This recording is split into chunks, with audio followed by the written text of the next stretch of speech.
Okay, here's a question coming from KJ Sonowal. Is it okay to buy an NFO? Question number 1. See, NFOs preferably should be avoided because, as the name says, it's a new fund offer. You don't know what the strategies of that fund is or the stated objectives. You don't have a performance track record because it's a new fund. So if something similar is available in an existing fund, why will I opt for a new fund? Unless something unique comes into play, which is sometimes it does happen. But other than that, I don't see a reason why you should invest in a NFO. His second question is, as we know, all funds are not performing well. What does it mean? Is it that the fund's return is below the index return over 6 months or a year? And how can I understand if my fund is performing well or if it is underperforming? Please tell me how to review my portfolio if necessary. He has another question.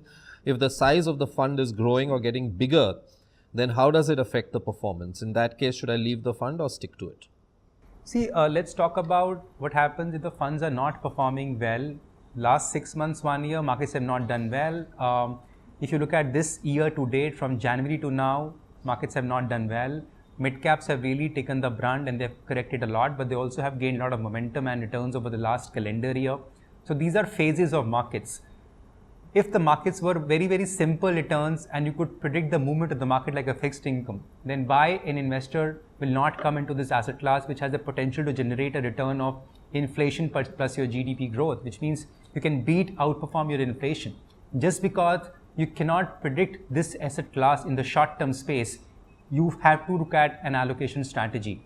That's why short term, don't look at equities. We always say look at with a 5-year perspective. Last 6 months, 3 months, 9 months will not give you any clear picture. They're very myopic views.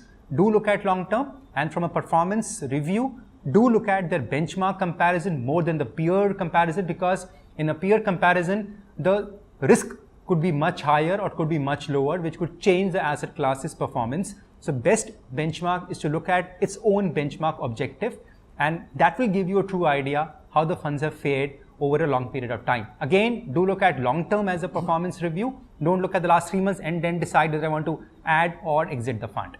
And adding to your the last query of yours, size of the fund does matter, but what matters the most is the performance of the scheme. So even if a scheme size is very large and you're already invested in the same, then performance should be the yardstick and not the scheme size. Just because a fund manager is able to give you returns, having a very large asset size should not be a reason for me to kind of penalize him and get out of the fund.